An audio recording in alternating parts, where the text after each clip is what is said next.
permasalahan. Masalah di masyarakat kan banyak juga. Kita bilang laporan makin meningkat. Di sini permasalahan di anggota. Permasalahan. Jadi kalau di saya itu sudah masuk ke ranah hukum. Ya, kan anggotanya. Nah, kan kalau dia permasalahan di tingkat masyarakat di level etik dan proses penjalankan jabatan administrasi dari masyarakat, dan ini lari ke sini. Ya, masyarakat kalau dia menempuh upaya represif, dia ajukan kepada aparat penegak hukum, akan diproses dengan hukum acara yang ada.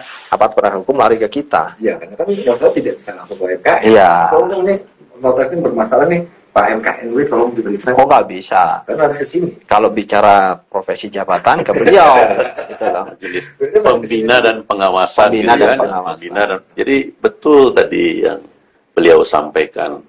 Membina itu nggak bisa seperti membalik telapak tangan. Itu harus dilakukan secara kontinu, terus menerus, gitu kan. Jadi masing-masing peran itu harus bersinergi. Ada Dewan Kehormatan, ada pengurus di tingkat pusat sampai wilayah dan daerah, juga di MPD, MKNW, ya. Nah, sampai dengan tingkatannya. Masyarakat tadi saya bilang sudah sangat jeli, sudah sangat peduli, gitu kan, kritis. Mereka bisa membaca UJN itu. Kalau dulu kan tidak secanggih zaman sekarang, gitu kan. Ya, kalau sekarang tinggal Google saja, gitu kan, dia bisa lihat. Nah, betul. Nah, jadi Vorleidennya oke itu, tapi ada kewajiban di pasal 16 UU JNP itu, ya, yang harus dijalani oleh notaris. Ada prinsip kehati-hatian, dia harus cermat, dia seksama. Nah, jadi yang sederhana saja. Akta notaris itu, akta pejabat, ya, akta dianggap sebagai alat bukti paling sempurna, ya. Keempat KUH data. Ya, terus di kepala akta itu kan disebutkan pada hari ini, ya, tanggal, ya, seharusnya kalau sesuai dengan UJN itu dimulai dengan jam atau pukul, ya. Nah, kemudian karena kebiasaan, gitu kan, dimulai dengan hari, tanggal, bulan, pukul atau jam berapa. Menghadap kepada saya, hadir di hadapan saya, atau berhadapan dengan saya, ya. Sebut nama notaris, kedudukan notarisnya dengan dihadiri oleh saksi-saksi yang sama yang akan disebutkan pada bagian akhir akta ini. Sebut komparisinya. Nah, betul tidak di kepala akta itu terpenuhi, ya. Nah, sekarang masyarakat, misalnya, Pak, saya tidak tanda tangan di hadapan notarisnya. Dan akibat akta yang dikeluarkan oleh notaris tersebut, saya dirugikan.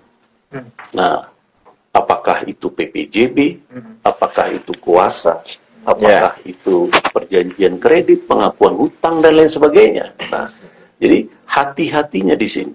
Penuhi, ya, apa yang termaktub di dalam kepala akta itu. Walaupun, ya, mengkonstantir, gitu, ya, keinginan para pihak. Oh, ini sewa menyewa atau PPJB harganya 10 miliar, dibayar 5 miliar. Kemudian pada tanggal bulan tahun berikut pembayaran kedua, ketiga, terus pelunasan sekaligus ternyata lewat. Nah, kan ada konsekuensi. Mereka kan yang bersengketa, ya kan? Nah, karena rumahnya disita atau apapun. Nah, kalau majelis pengawas, ya, yang pertama ketika ada laporan dari masyarakat, ya, kita lihat, terus hati-hati karena ada ketentuan 30 hari pada saat masyarakat melaporkan, ya. Nah, ini saran, ya, sekaligus untuk para MPD, jangan diterima, ya. Atau misalnya kita lihat persyaratannya, aktanya, apa yang dia laporkan. Kalau sudah lengkap, oke, bikin tanda terima. Nah, tapi kalau belum, lengkapi dulu. Karena nanti kan ada tenggang waktu dan proses pemanggilan pelapor dan terlapor, gitu kan. Nah, itu harus hati-hati. Nah, terus masyarakat ini di Permenkumham nomor 16 yang sekarang, 2021, ya, nah, itu sudah bisa dia didampingi oleh seorang, ya, lawyernya, gitu kan, penasihat hukumnya, gitu kan, walaupun itu harus melalui persetujuan, gitu kan. Nah, bukan persetujuan persetujuan dari majelis MPD ya. pengawas Apakah ya. boleh didampingi ya berapa Oleh orang, terus kalau dia mau bicara kita juga atur gitu kan. Nah, tetapi pelapor ini yang berkaitan dengan akta yang dibuat oleh notaris terlapor ya, atau ahli warisnya gitu kan. Nah, terus notaris terlapor pun kita panggil. Nah, tentu yang pertama adalah betul aktanya dibuat, kemudian ya ditandatangani sesuai dengan kepala akta, hadir di hadapan, bla bla bla dan seterusnya gitu kan.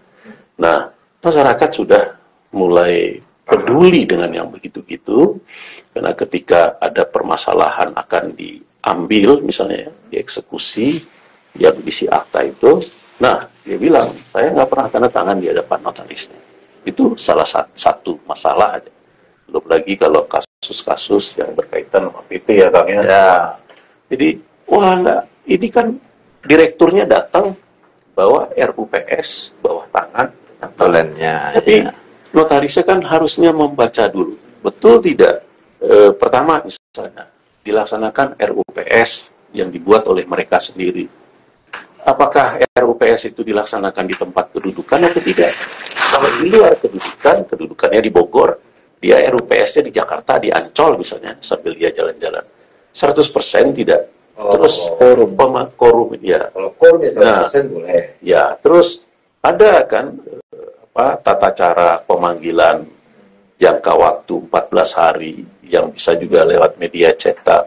Agendanya harus dicantumkan, tidak boleh hal lain yang dirasa perlu atau dan lain-lain ya.